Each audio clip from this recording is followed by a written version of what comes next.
ще дойде повече. Който е дошъл. Така че предлагам да започваме. Целта на тази, не знам как да го наречем, как е написано публична дискусия, дали ще е дискусия или ще е презентация, е да се опитаме да изясним някои от проблемите или въпросите, които така или иначе продължават да съществуват и да витаят около проекта Белене. Има нужда от подобно говорене, защото през последните месеци, особено през последните 2 месеца, ако мога така да се изразя, контратаката от страна на ГЕРБ придоби изключително сериозни размери. Верно е, че ние имахме сериозни позитиви в проекта. Събрахме подписите за референдума. ГЕРБ не очакваше това. Те бяха силно изненадани, че БСП успя в един много кратък период. Благодаря на всички, предполагам, че и вие сте участвали в това.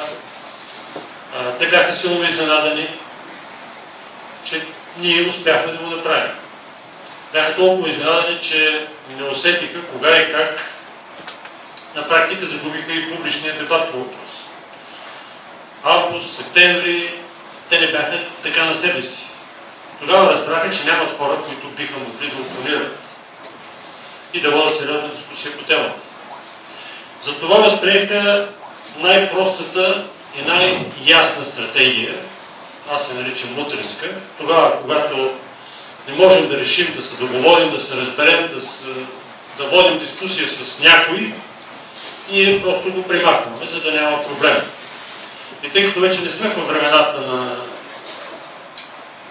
физическите унищожавания, тръгнахме по другата линия. Дайте да го омаскарим, оклеветим и направим, така сега да ги компрометираме, така че хората, като ги видят тия говорители, да кажат, този на друго знаят. То е какъв си, няма какво да го случва. И в тази си стратегия те в много голяма степен успяха. Създадохме 2 комисии. Едната на Яне Янев, която има задача само това, оклеветяване, омаскаряване на възлови фигури. Не ме ласкае, че аз съм една от тия фигури. Не се ласкае от факта, че видите ли, заради мен са създадени 2 комисии. Не са само заради мен, но това е истина. Другата комисия заседава в парламента, вие предполагам следите на част от нейните заседания. Тези заседания също се превръщат в нещо като съд. Съд с един съдия, който предварително е произнесъл присъдите. Днеска в парламента се състоя дискусия, която продължи срока на комисията до края на месец януари. Тоест на практика до референдума. Всичкото това прави изключително важно така разясняването и изясняването на всички съществуващи проблеми, особено сред нашите хора. Така както тази роля изпълнява Националната агенция за приходите, така както тази роля изпълнява полицията, НСБОП и ДАНС. Те работят изцяло по указания на правителството. Държавната финансова инспекция е направила 4 проверки по проекта Белене. По различни аспекти на проверка. Една в Министерството на икономиката и енергетиката и 3 в Националната електрическа компания. И 4 проверки са поръчкови. Но тъй като темите, които са били поръчвани и задачите, които са били поръчвани, са различни, сега като четеш 4 доклада, виждаш как в първия доклад задачата е била, дайте сега да компрометираме, примерно, продажбата на оборудването, старото оборудване. Но там, като прочетеш този доклад за старото оборудване, виждаш, че за общия договор по Белене няма една дума против. Напротив, там се констатира, че договор е нормален, споразумението е първи етап от подписването на основния договор, или контракта и така нататък и така нататък. Говоря ги тези неща, защото тези поръчкови изпълнения на практика сега запълват ефира. Явява се там една госпожа Петкова, която вече за 7 или 8 заседание на комисията разказва едни и същи неща. И когато я попиташ, госпожо Петкова, как става така, че в 3 ваши предишни доклада вие не констатирате незаконосъобразност на разходите по Белене? Не констатирате, че има проблем с споразумението от 2006 година. Нещо против, нещо повече. В много от докладите направо си е написано, че да, има такова споразумение, това си е резултат от проведена обществена поръчка и това е първият етап от окончателния договор. В два доклада. Как става така, че в четвъртия доклад беше направена проверката, забележете, проверката е направена между 6 и 12 април 2012 година. В този срок от време двама инспектори, финансови инспектори, са успели да проверят офертите на Атомстройекспорт и офертата на Шкода Алианс. Офертата на Атомстройекспорт е 20 кашона плюс 1 куфър. Офертата на Шкода Алианс е 2 контейнера. Освен това, те са успели да проверят 4000 страници преписки между институциите по проекта. Освен, че са успели да ги проверят, са успели да напишете доклад. 64-5 страници. Това всичкото се случва за 6 дни, от които двата са почивни. Тези 5 специалисти, разбира се, са имали ясно поставена задача от прокуратурата и Бойко Борисов.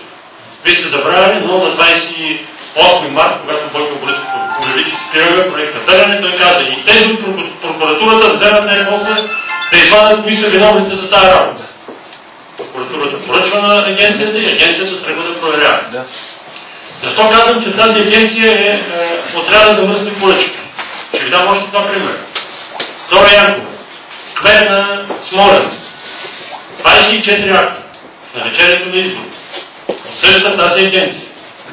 От тези 24 акта, може ли да познаете колко не са паднали в съда? Всичките дойдени са отменени от съда. Иван Генов, бившия изпълнителен директор на Атомната електроцентрала в Козлодуй. 18 акта. Колко от тях са минали през съда? Нито един. Тази комисия, ето тази инспекция в момента върши черната, мръсната работа на ГЕРБ. И тъй като те и днес стана дума в Народното събрание. Задачата на комисията не е да чете докладите на Държавна финансова инспекция. Ако имало какво да се прочете тези доклади, прокуратурата ще трябва да ги прочете. Тези доклади са от 2009, 2010, 2011, само последно от 2012. Какво е чакала прокуратурата да не е взела мерки по тия въпроси? Очевидно тя простичко е разбрала, че всичкото това са скалъпени истории. Особено страшен обаче е последния доклад. Аз и днес го казах в парламент. Там има безумни неща. Безумни от гледна точка на това, че България е в арбитраж в Париж. И тъй като все пак сме българи, аз си направих труда преди един месец или месец и половина, му се обадих за Бойко Борисов и му казах: разбирам, че искате да оклепвате всичко, че не ви пука за държавния интерес. Ама разбери, България е на арбитраж. Този доклад, който сте написали и в който констатацията е, че няма договор, е безумие в тази ситуация. Ти на практика даваш на руснаците 100% козове да си спечелят арбитража без всякакъв. Ако не ми вярваш на мен, убеди се, има в Министерството на финансите специална група, която се занимава с арбитражите, които България води. Тоест, тези дето ще пляскат, нали? Дянков каза, че ще ги напляскаме руснаците на бърза река. Ако си беше попитал експертите, ще да разбере, че ние до сега не сме напляскали никой. Никой. И Гълъбов сон сега ще осъди за 70 милиона, защото много пляскаме. И няма да ни ги плати тези от приватизацията на БТК пари. Тая кола опция, която не знам дали има нужда сега да обяснявам. И му казах това. Не го правете това. Няма смисъл. Там има написани абсолютни дивотии. С Държавната финансова инспекция, тия двамата финансови инспектори отказват да признаят 2 писма на Атомстройекспорт, с които Атомстройекспорт намалява цената на проекта, на предложението си с 230 милиона. Те били, след като комисията, която водила преговорите, била завършила, така да се каже, работа. Нямало заседание на комисията. Търга не е завършил, конкурса не е завършил, има конкурсна комисия, която в крайна сметка ще обяви резултати. Има 2 писма между другото на Шкода Алианс. 230 милиона според инспекцията ние трябва да си ги чертаем и да увеличим цената на проекта. Защото според тези инспектори не е както трябва цялата. Втория въпрос. не признават писмото, с което руската страна се съгласява тяхното оборудване, цената му да се ескалира с индексите на Евростат. Това, за което толкова много говорим. Ами това е пробив. Това е срамотен пробив. Представете ли се, руската страна е била принудена да се съгласи нейното оборудване, което се произвежда в нейните заводи, с руски материали, от руснаци работещи, да се ескалира нейното оборудване не с индексите на Русия и нейната инфлация, ами с индексите на Евростат. И тези инспектори пишат писмо, ние не можем да пишат констатация, ние не можем да приемем това писмо. Защо не можем да го приемем? Ами много просто. Защото са си наумили, че по закона за обществените поръчки, ако това се напише, че е така, значи преговорите продължават. След като преговорите продължават, значи нямаме договор. Създават си ни изкуствени схеми, за да удовлетворят задачите, което им е дадено. Най-така комично или трагично е заключението им, че споразумение и договор са две различни неща. Може да имаш споразумение, но то не е договор. Не знам дали си спомняте на референдума, Червен Конгрес това твърдеше, че ние нямаме договор, ама в един момент се усетим, защото и там го попитахме, като нямаме договор, вие за какво плащате? Вие 4 години за какво плащате? Вие 8 споразумения, като нямахме договор, за какво подписахте допълнително? И той сега на комисията ви казва, да, договор няма, ама той има финансов ангажимент. Какъв е този финансов ангажимент, който не е договор? И в крайна сметка, накрая има един цитат от Бойко Борисов, това ще стигне до него. Но целта е тази. Всичко да бъде объркано в красотия. Всичко да бъде представено като една далавера, а хората, които са си вършили работа, защото изпълнителните директори, двамата, които сега ги разнасяме в комисията, са си свършили много добре работа. Това да намали цената с 230 милиона в преговорите, това да постигнеш индекса на ескалация по Евростат за руското оборудване, който е половината. Искам само да ви направя една справка. Индекса по Евростат за България е точно 2 пъти по-нисък от индекса на Роста. 2 пъти. Тоест ескалацията за половината от оборудването, даже 60% от оборудването, те са успели да договорят с 2 пъти по-ниска ескалация. Това са така, по най-груби оценки, около 500 милиона евро допълнително. И ние след тези хора се опитваме, не ние, а онези кресовци се опитват да ги изкарат престъпници, кръци и всякакви други. Трябва да ви кажа, че на мен е изключително болно това, защото те вече унищожиха един човек. Днес му казах в Народното събрание. Директора на инвестиционното предприятие БНМ, 49 годишен супер експерт, преди един месец се легне и не се събуди.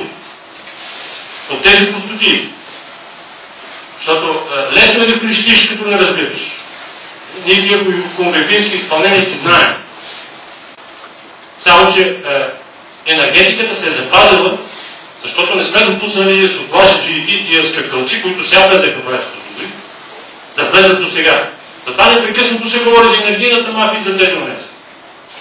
Енергийната мафия в техните очи означава професионализъм и отговорност. Това е, защото ние не допускаме там такива като тях. Некадърници, некомпетентни кръци. Кой е Валентин Николов? Кой е тази девойка Рутлиева? Шеф на борда. Кой е Делян Добрев?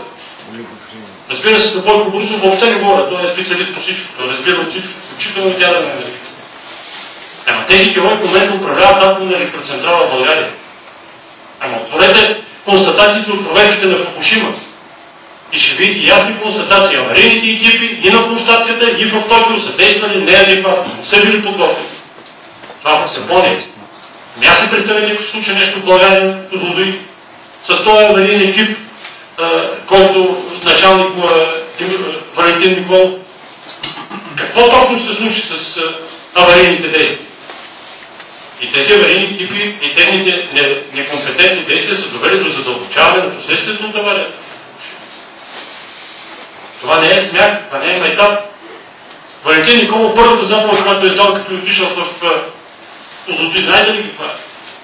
За всички въпроси отговаря заместник изпълнителен директор, по сегашния изпълнителен директор Александър Николов, т.е. за технология, за безопасност, за ремонтни дейности, за графици, радиационна защита, ядрена безопасност, отговаря Александър Николов.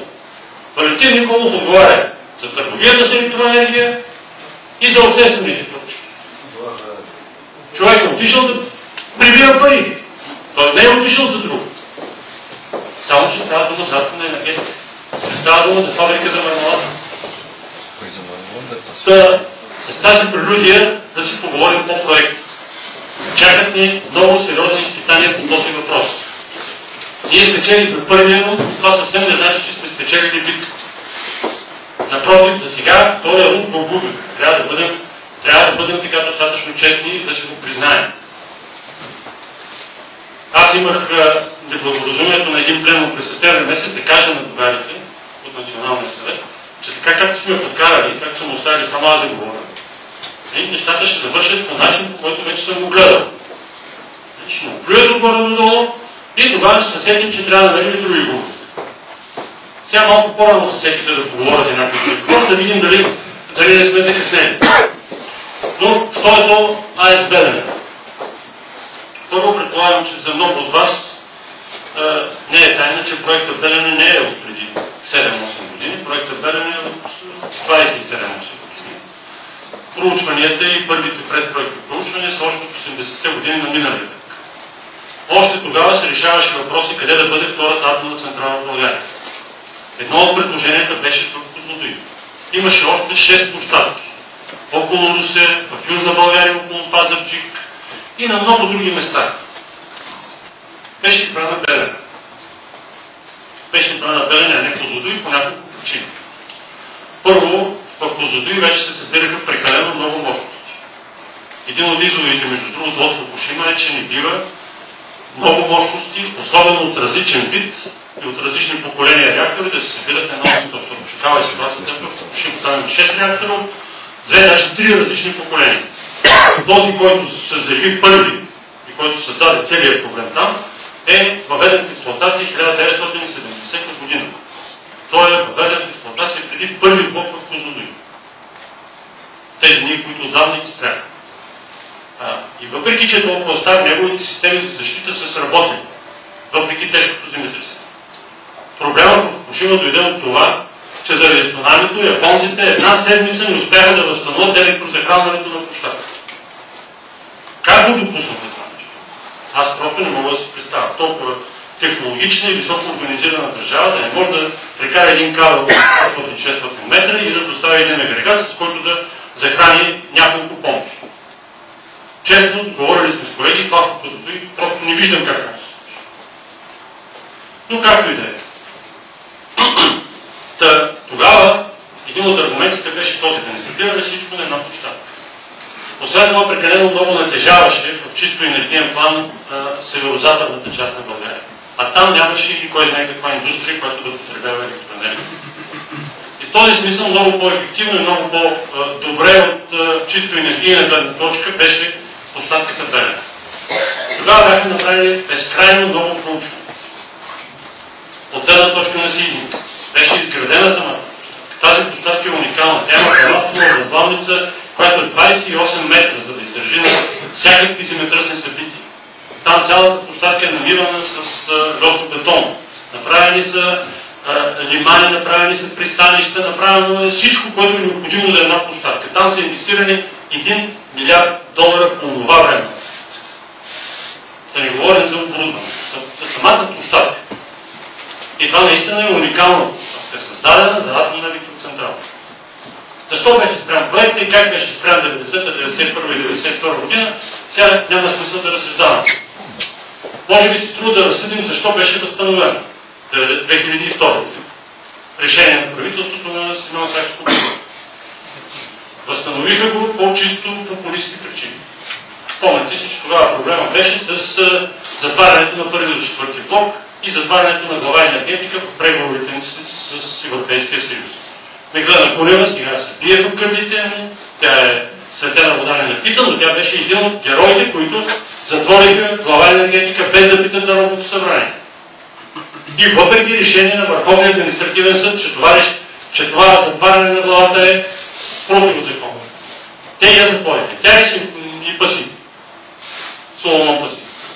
Затвориха глава енергетика и обрекоха България на затварянето на първи до четвърти блок.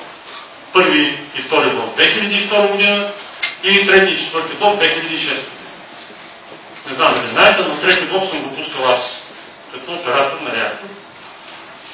2080 и 1981 година. Стана така, че като министър трябваше да дам заповед да го спра. Не е много приятно. Но така, както и да е сега, Меглена Корнилова може да се приказва каквото иска. Тя е един от виновниците за това, което се случи на българската енергетика. От там нататък процедурата се тръгна нормално. Това е площадката. Общо взето проектът представлява два блока с 1000 мегавата мощност.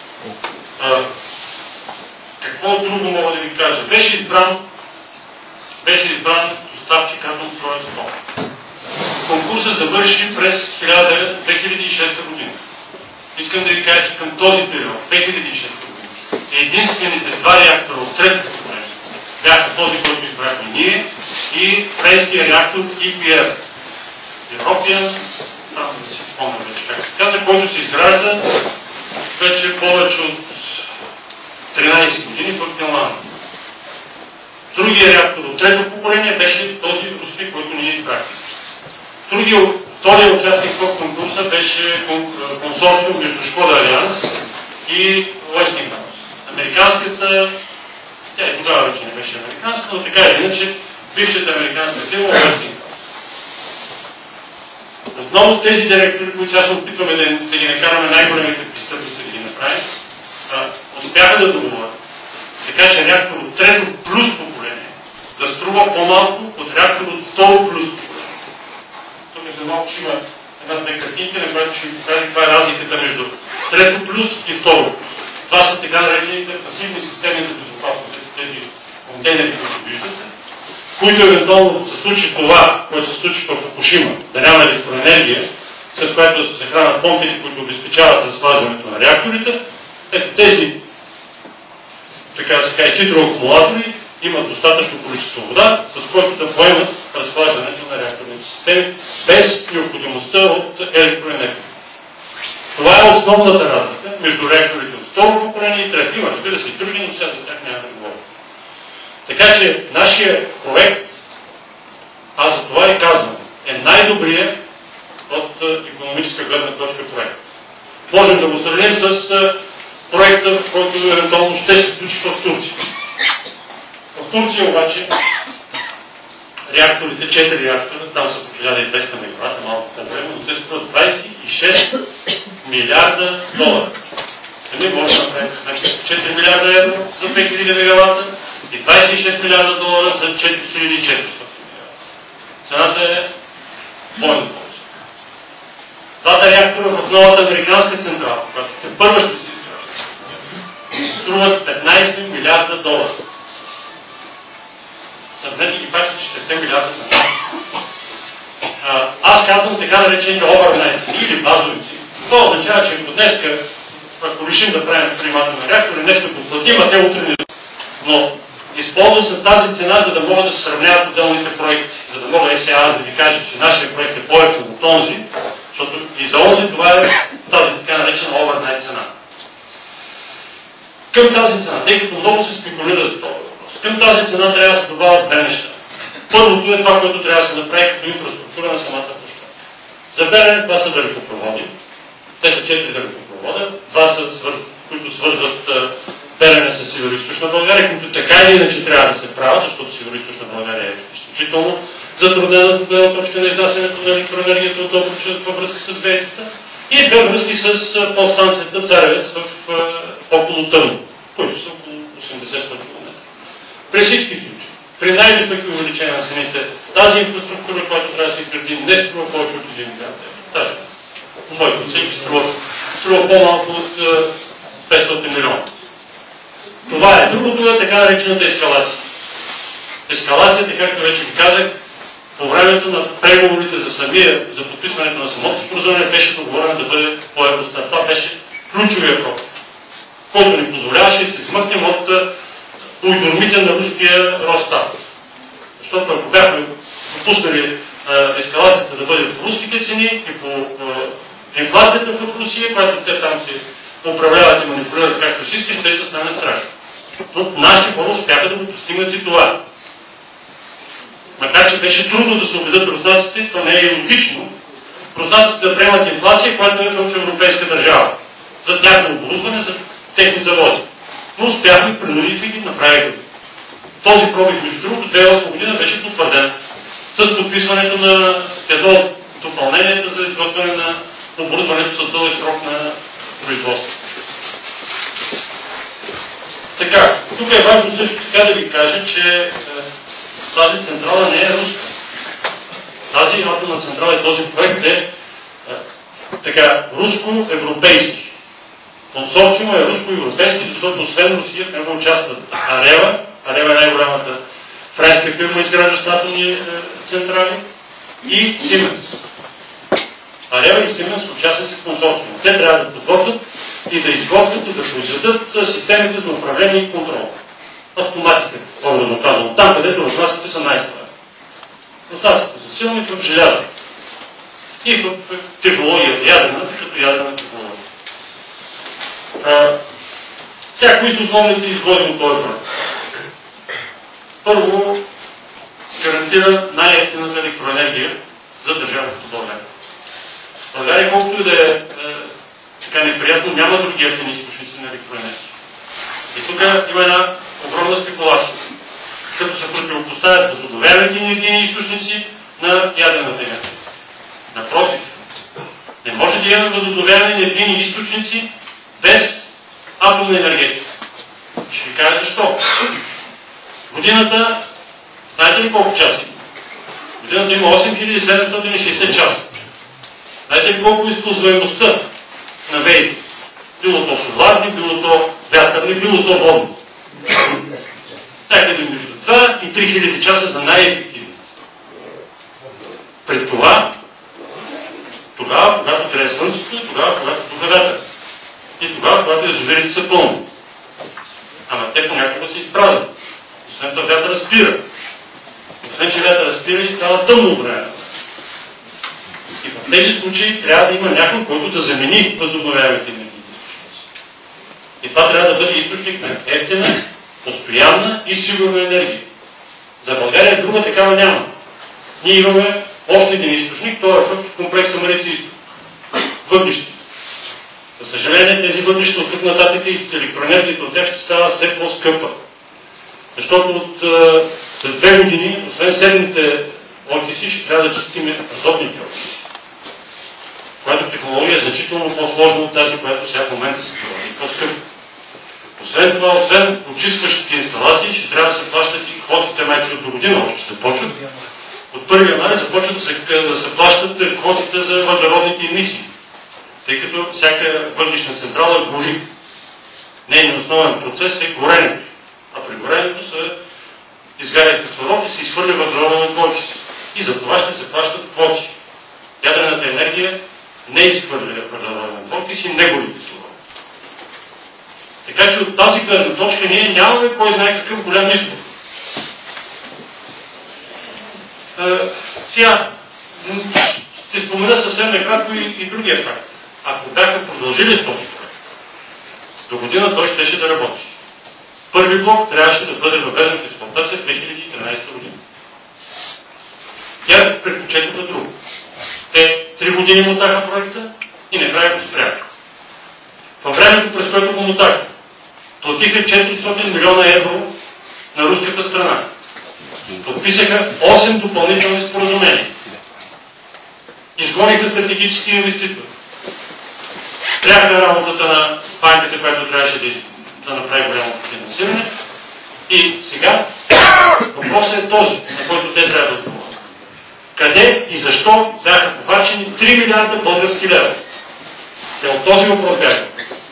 И затова се опитват сега отново да робят и да приказват за тройната коалиция за времето до 2006, 2007, 2008 година.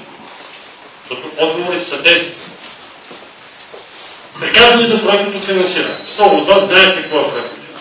Проектно финансиране е когато се създава един проект, той се създава от компания или от сдружение или от консорциум, с с този проект се отива в банката и се казва, ето ние тук имаме един проект. Неговата икономическа ефективност е такава, неговата вътрешна норма на възвръщаемост е 12%, 15%, нетната му настояща стойност е такава, ние ви предлагаме да намерите пари да го финансирате.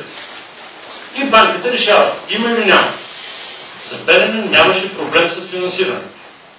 Нямаше проблем с стратегическите инвеститори. 2008 година, когато провеждахме конкурса, кой да дойде като миноритарен участник в Белене. Миноритарен. Дойдоха на опашка в София най-големите енергийни компании на Европа. Електрицité de France, ЕОН, РВ, ЕНЕЛ, ЧЕС, Електрабел. То няма по-големи от тях. Те искаха да влезат в проекта Белене като партньор на НЕК, миноритарен. Тоест, ние ще определяме философията, ние ще определяме политиката, те ще участват. И бяха на опашката. РВ спечели тогава конкурса с 530 милиона премия за това, че влиза в проект. Само за това, че ще влезе в проект. А допълнително ще осигурява финансовия ресурс за доразвиването на това. Те изгониха. И 3 години и половина Бойко Борисов приказва глупост. Иска окончателна цена. Вместо да се разбере за окончателно да подпише договор за инфлационния индекс, защото беше решен въпрос, той искаше окончателна цена. Ярослав Младенов 6,3 милиарда. 2,3 милиарда отгоре. И няма такава ескалация. Няма такава ескалация. Това, което му дадоха резултатите, очевидно включваше и риска Бойко Борисов, който те оцениха на минимум 1 милиард. И го сложиха върху ескалация. И Бойко тогава взима да се чеше. Как тя така? Моля? Той казва, аз повече от 5 и 6 не давам. Аз не давам. Той не дава, защото той дава. Значи, в зависимост от различните варианти на ескалация. Най-тежкият, нормалният вариант, да не казвам най-тежкият вариант, най-тежкият вариант всъщност е някъде над 5 милиарда. 5 милиарда и 8 милиарда. 5 милиарда и 800 милиона е максимално лошия вариант. Включително с руските индекси. И отделно още 1 милиард за съпътстващи дейности по далекопроводи. Точно така. Това е най-тежкият вариант. Нормалният вариант, който според мен беше и договорен, включваш 30%, което е немското оборудване, френското, с инфлация на Европейския съюз 17%, т.е. на еврозоната, плюс 30% българско оборудване, което очевидно трябваше да бъде с българската инфлация, и руското оборудване, което трябваше да бъде с български индекс също. Някъде нормалният вариант беше около 5, малко над 5 милиарда. Това беше крайната цена. Няма по-висока цена за това. Сега, но аз започнах да говоря за това. Ако не бяха прекъснали процес, ние до година щяхме да имаме работеща мощност. Междувременно в България щяха да са влезнали 3 милиарда евро чужди инвестиции.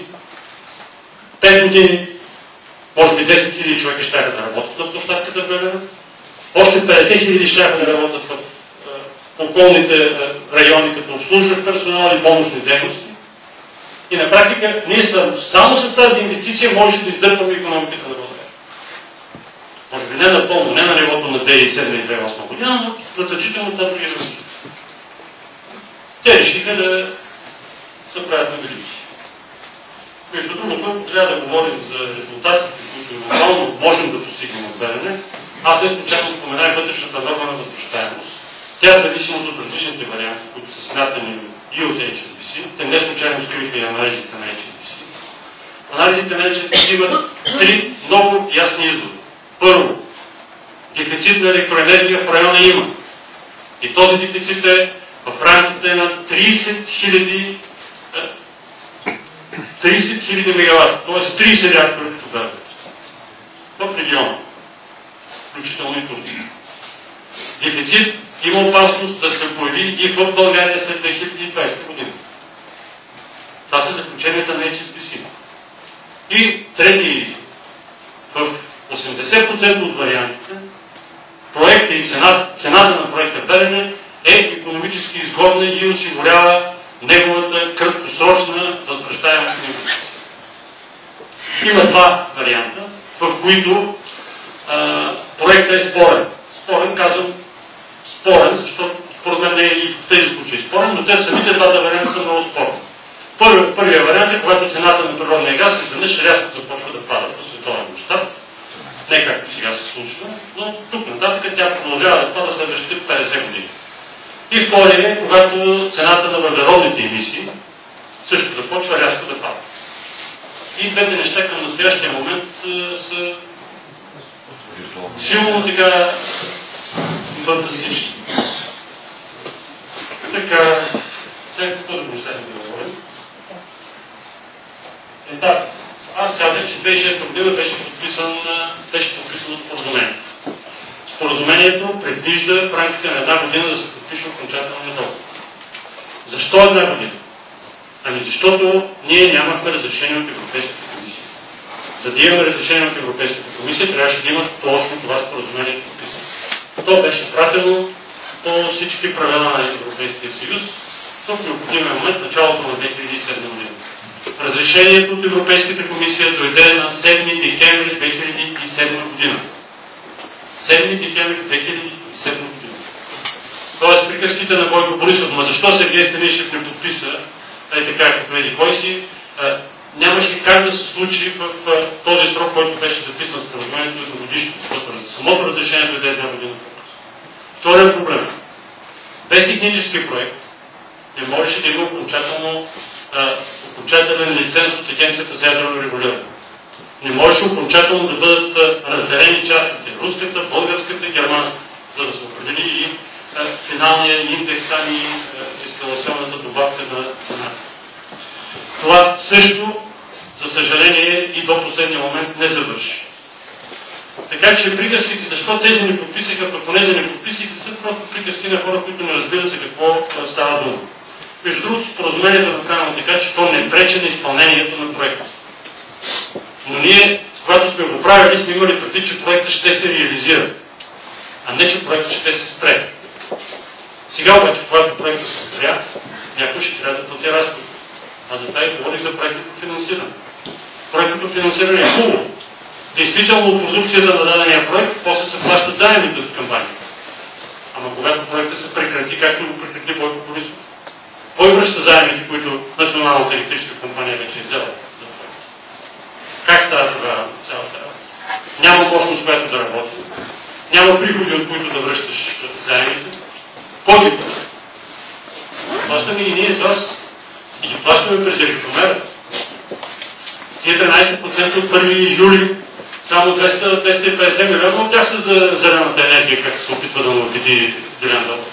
Останалите 500 милиона са за НЕК. За да може НЕК да се плаща заеми.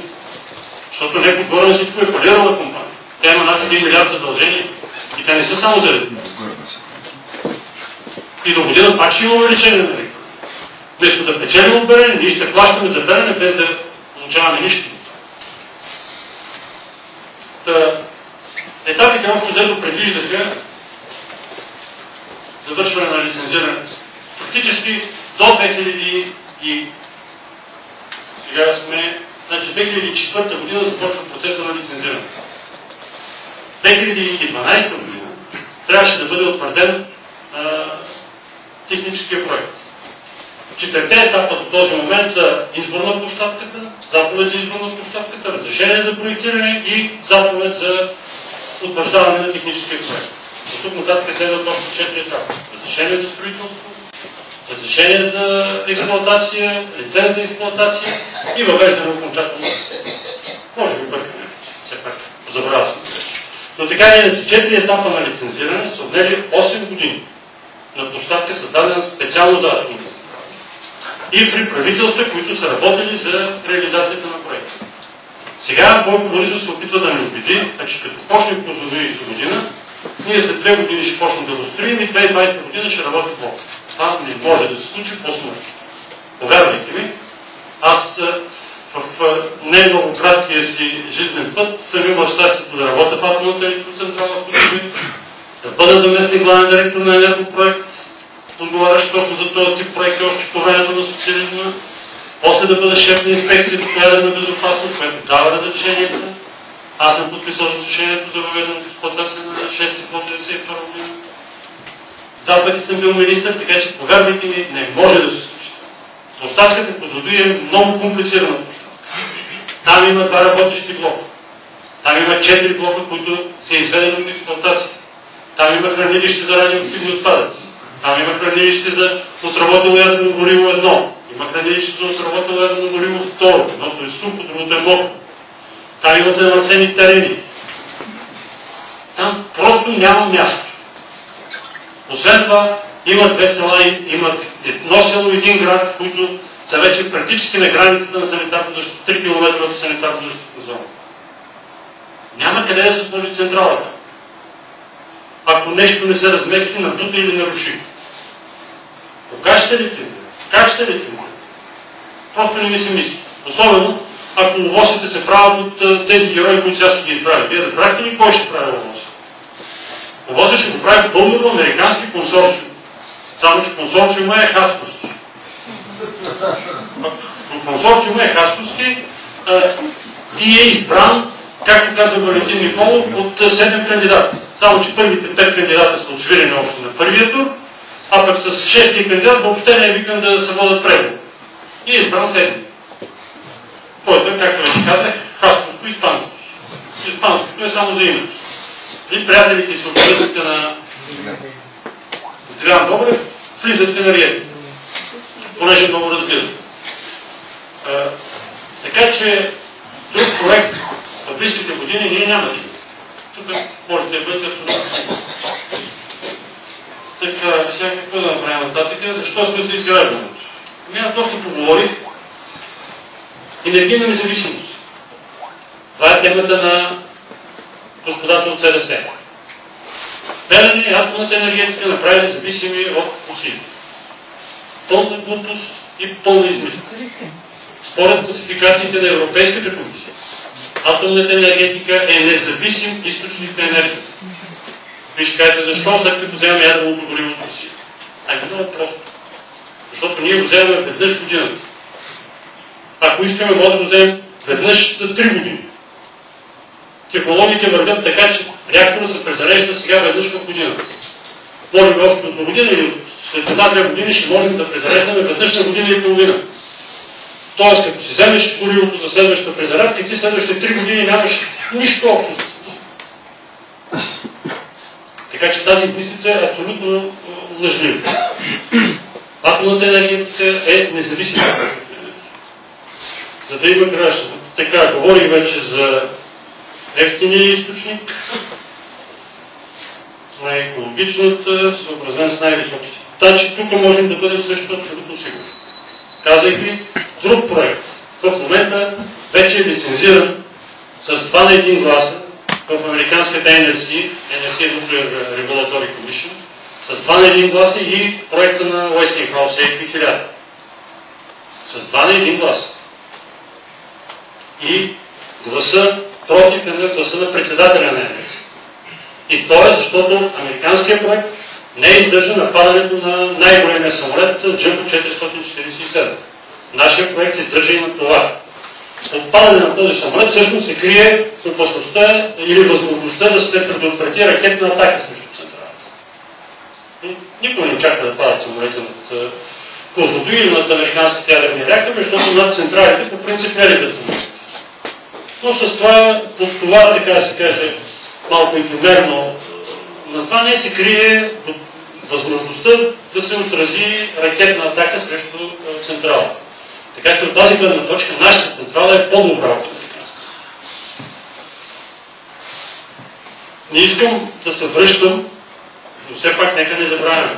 Ние сме инвестирали на практика 3 милиарда. 3 милиарда български лева в този проект. Аз не виждам нито една причина до сега да сме чули, поради която трябва да се откажем от тези 3 милиарда. Нито една. Говоря, че Козлодуй ще да бъде по-добър проект. С какво? Някакъв анализ да се веде? Козлодуй е толкова, ще струва или колко? Няма такива неща. Защо спряхме Белене? Поради кои причини? Не. Аз ще ви кажа коя причина. На Бойко Борисов просто не му стигна, хайде, да не казвам нецензурни думи, мъжествеността да устои на американския натиск. Бойко Борисов, аз се срещах с него януари месец тази година. И си говорихме на тази тема. Той искаше от нас съдействие за провеждане на референдум. Той искаше да инициира референдум. За да може, нали, българските граждани, като кажат, ние сме за Белене, той да каже на американците, и аз какво да направя сега? Гласуваха, аз трябва да изпълнявам решението на хората. И оправдаваш се си с някои от еврокомисарите. Може и от Индия той да го натиска, да е бил против. Но Бойко Борисов искаше съдействие. Той имаше разбиране, че проектът е добър. Само че 2 месеца по-късно, след като госпожа Хилари Клинтън мина през България, Бойко Борисов изведнъж реши, че няма да се занимава с Белене и ние ще го спираме. Това е причината. Няма никакви други причини. Очевидно, американците имат някаква фактология, която не им се, така на Бойко не му се ще да излиза на бял свят. Сигурно това е свързано с грабите на Байерли, за това кой е Бойко Борисов и как трябва да се отнасяме с него.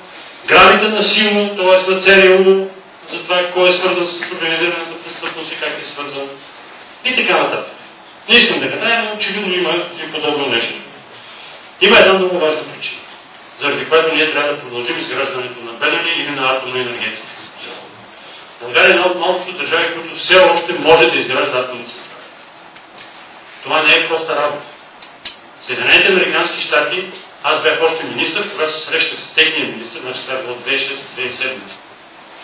Още тогава вече бяха взели решение за атомния ренесанс в Съединените щати. Но този атомен ренесанс започва чак сега, значи това е 6 или 7 години.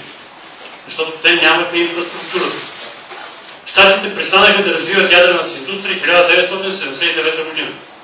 След аварията в 3 Майл Айленд, една атомна централа в Вирджиния. След това те престанаха да изграждат атомни централи и да развиват атомна индустрия. И сега, когато тръгват отново да го правят, се оказва, че те нямат никаква индустрия. Те нямат строители, те нямат учебни заведения, които да произвеждат инженери и средни техници за тая работа. Те нямат монтажници, те нямат забачици, те нямат регулаторни органи, които да отговарят. И на тях, на Съединените щати, им трябваха 6 години, за да кажат, че да, ето сега вече можем да дадем разрешение. При това, пред тях разрешението е с гаранция от държавата срещу регулаторен риск. Тоест регулатора в един момент може да каже, не, тук това не го харесваме, трябва да направите едикакси. И държавата поема гаранция пред този, който изгражда централата, че тя ще му компенсира загубите за този период от време. България все още може да го. Все още имаме учебни заведения, все още имаме експерти, които могат да вършат тази работа, все още са живи и част от тези, които сега се опитват да направят престъпници и така нататък и така нататък. За да не внасяме електроенергия от Турция или Румъния, Румъния, между другото, също е ядрена държава. Тя обаче изгражда един особен тип реактори, които наричат Кавзу. Те са реактори с тежка вода. Те са от реакторите, които някога са създавани, за да се генерират плутони, които последствие да се използват за атом. Те са още от времето на студената война. Така някакви общи линии с този тип реактори имат и руските реактори РВМК, като този в Чернобил, който тръгна, само че там вместо тежка вода се използва графит. Да не влизаме в технологията, но тези реактори не са от съвременен тип. Те не само, че не са от трето поколение, но не са според мен и от второ. Правилно, да сте го аз се разказвам генералната. Така. Няма подписан договор. Тя вижте, тази смешка с няма подписан договор е наистина голяма смешка. Аз вече говорих за нея. Ето ги героите.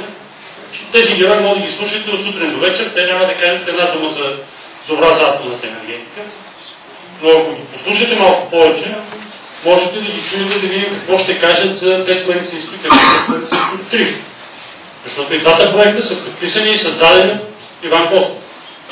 Той тогава, за да отиде да се ръкува с Джордж Буш, буквално месец преди изборите, подписа на бърза ръка тези двата проекта.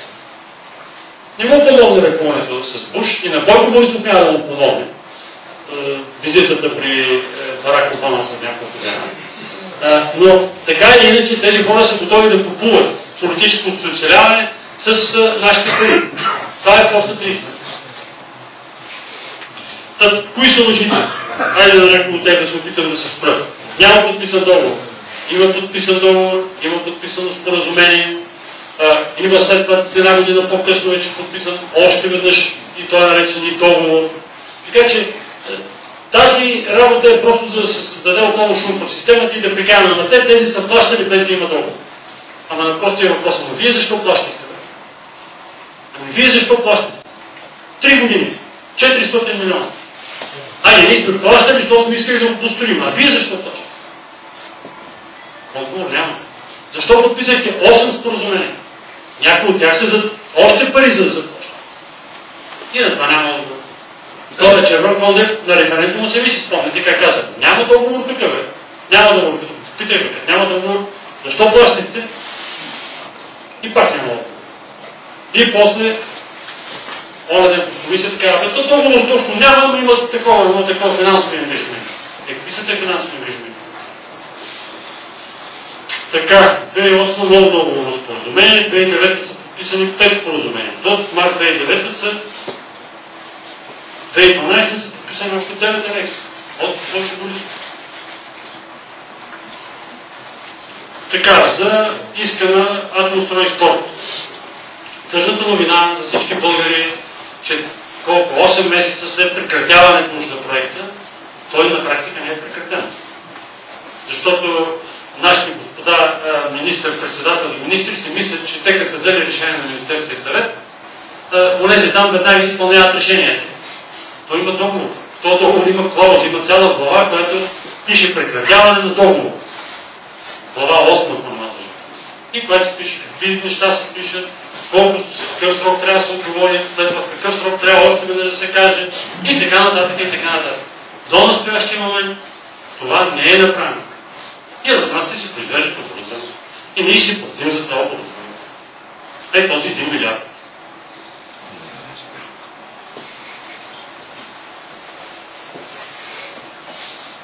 Така, да видим. Сега изграждането на АЕЦ е извършено без добре проект. Нищо подобно. За всички неща, които са вършили на проекта, си има съответните разрешения и от Агенцията за ядрено регулиране и от Министерството на регионалното развитие. Белене и Дьол. Тук това вече няма въобще какво да го коментирам. Сега тук се приказва за земетръсната зона. Приказват го, отново е по тези брой, там да ги видяхте, които, представете ли си Иван Костов, Мишо Михайлов, тия борци с социализма, изведнъж твърдят, че имало становище на Съветската академия на науките от 1980 година, което становище казало, че там има един огромен разлом и там ще станат един страхотни земетресения. И те вече се базират на Съветската академия на науките. Ще да бъде много смешно, но то си е смешно. Всичко си е както трябва. Площадката е изследвана, това е най-добре изследването от сеизмична гледна точка. Има специални мисии на Международната агенция по атомна енергия. То не е една. Участвали с Westinghouse, участвали с Siemens, участвали с всички западни компании, които имат някакво отношение към подобни аспекти. Сега за цената вече говорих, откъде ги взимаха тези 22 милиарда, аз не знам. Само че те след като бяха 22, след един месец рано на Деян Червен Кондев ми каза 35. Тя ако продължи така работа, сигурно до януари месец ще ги докарат до 50. Няма проблем, те си гледат, ама не си говорят разни числа.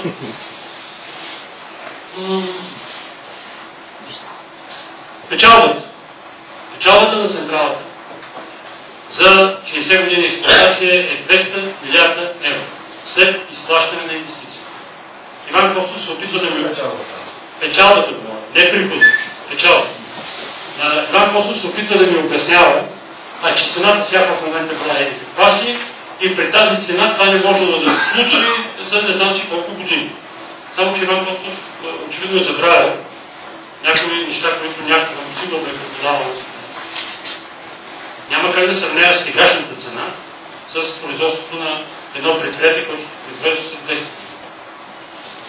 То за това се превеждат тези си към настоящия момент. Ако трябва да преведем цената на електроенергията от Белене към настоящия момент, тя е сравнима в момента с цената на електроенергията от атомната електроцентрала в Козлодуй.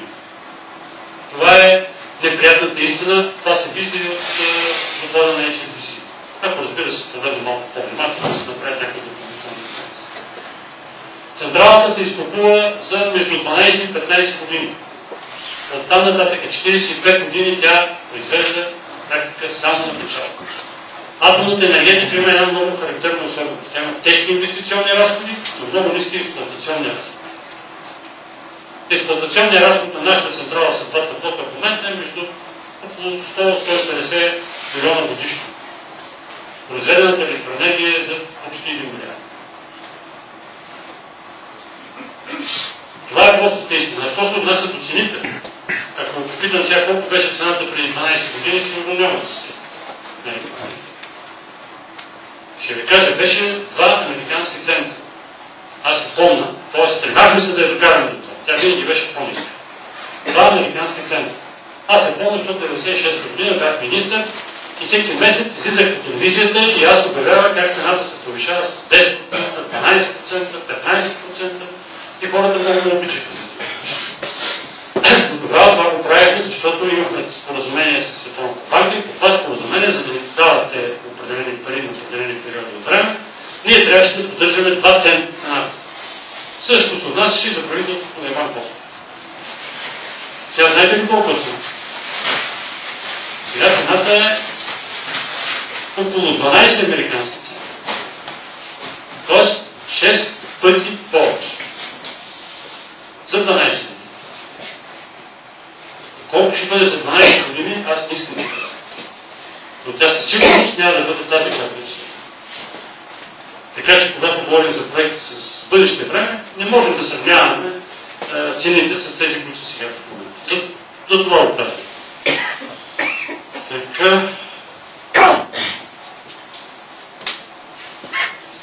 Аз се позволя и малко поговорих. Ето сега. Политическата програма на ГЕРБ. Не съм измислил аз. Това е тяхната. Развитие на българската ядрена енергетика. Подкрепа за разбиране като частен проект. Ето това е Бойковото разбиране за подкрепа. Харчиш 3 милиарда и прекратяваш. Политическа програма ГЕРБ.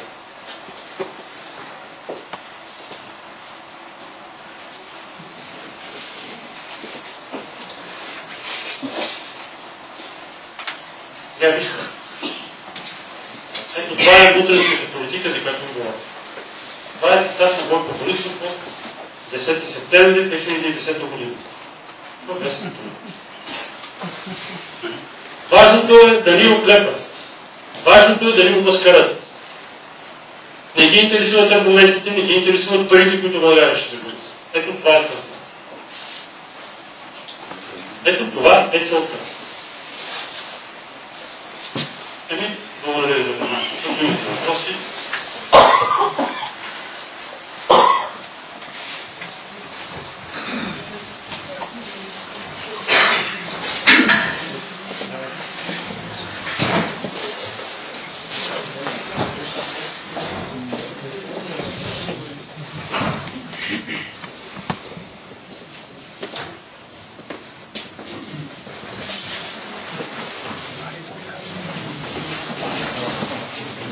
Не, в момента не е внасяне.